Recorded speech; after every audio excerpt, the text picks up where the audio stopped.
Ischialgia adalah kondisi di mana terjadinya nyeri, rasa terbakar, dan kesemutan yang menjalar dari lumbar hingga sepanjang kaki bagian belakang yang disebabkan oleh kompresi saraf atau kecelakaan. Patofisiologi ischialgia. Ischialgia terjadi karena adanya penjepitan pada sciatic nerve oleh otot piriformis yang menyebabkan terjadinya nyeri yang menjalar sampai ke kaki bawah bagian belakang atau sepanjang inervasi dari sciatic nerve itu sendiri, yaitu kulit dari kaki dan foot. Sciatic nerve juga menginervasi otot-otot thigh muscle dan calf muscle. Tanda dan gejala ischialgia. Ischialgia menyebar dari tulang belakang ke kaki dan foot. Gejalanya biasanya muncul hanya di salah satu sisi kaki. Ischialgia mungkin terjadi dan hilang di sepanjang hari. Biasanya nyeri ischialgia meningkat saat melakukan gerakan seperti mengangkat barang berat.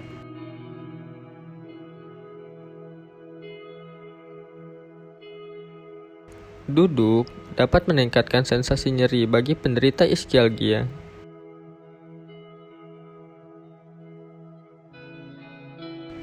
Ischialgia juga biasanya terdapat rasa kesemutan, numbness, dan kelemahan otot. Studi kasus. Tuan Fadil berusia 45 tahun, datang ke klinik fisioterapi dengan keluhan rasa nyeri seperti ditusuk-tusuk, baal, dan kesemutan yang menjalar dari bokong sebelah kiri yang dirasakan sampai ke kaki kiri. Keluhan tersebut muncul seminggu yang lalu, memburuk saat Tuan Fadil berdiri atau duduk dalam waktu yang lama. Tuan Fadil sudah melakukan pemeriksaan ke dokter spesialis ortopedik dan dilakukan MRI dengan hasil terdapat ischialgia pada ruas lumbal 4 sampai lumbal 5. Diagnosis fisioterapi, impairment, terdapat nyeri seperti ditusuk-tusuk, baal, dan kesemutan yang menjalar di bokong sebelah kiri sampai ke kaki kiri. Yang kedua, Tuan Fadil terdapat tightness pada otot piriformis. Yang kedua, functional limitation. Tuan Fadil tidak bisa duduk dalam jangka waktu yang lama. Yang kedua, Tuan Fadil tidak bisa berdiri dalam jangka waktu yang lama. Yang ketiga, ada partisipasi restriction. Tuan Fadil tidak bisa melakukan pekerjaannya sebagai pegawai kantoran. Untuk tujuannya itu ada dua. Yang pertama, tujuan jangka pendek dan jangka panjang. Untuk tujuan jangka pendek, yang pertama itu untuk mengurangi nyeri yang menjalar pada area bokong yang menjalar sampai kaki. Untuk yang kedua itu untuk mengurangi tightness pada otot piriformis. Untuk tujuan jangka panjangnya itu ada dua. Yang pertama, Tuan Fadil bisa duduk dalam jangka waktu yang lama. Yang kedua, Tuan Fadil bisa berdiri dalam jangka waktu yang lama. Intervensi fisioterapi. Pertama, kita menggunakan TENS. Fungsinya itu untuk mengurangi nyeri, baal, dan kesemutan yang menjalar di bokong sebelah kiri sampai kaki kiri.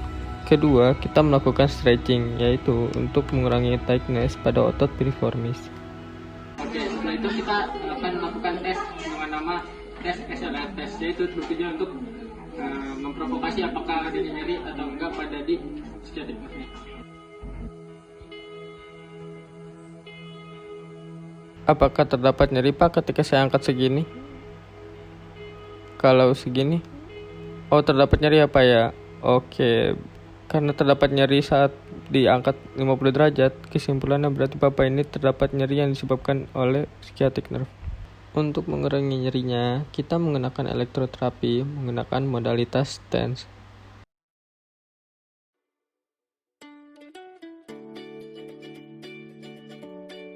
Kita taruh kedua elektroda di otot piriformis.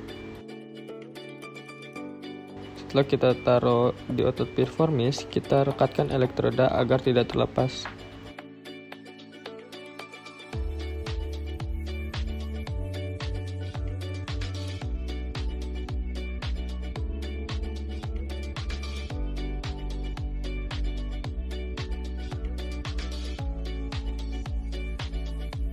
Pak, ini namanya TENS, rasanya nanti seperti kesetrum, tapi tenang aja Pak, ini aman kok, fungsinya ini untuk mengurangi nyeri. Kalau misalkan tidak nyaman atau sakit, panggil saya Pak. Ini dilakukan selama 30 menit ya Pak. Oke. Saya mulai ya Pak. Karena ada penjepitan sciatic nerve yang disebabkan oleh spasmenya otot piriformis, maka kita akan melakukan stretching pada otot piriformis untuk ledakan kakunya ini yang ada di otot transformis. Oke Pak, Bapak boleh melakukan lebih ini Pak.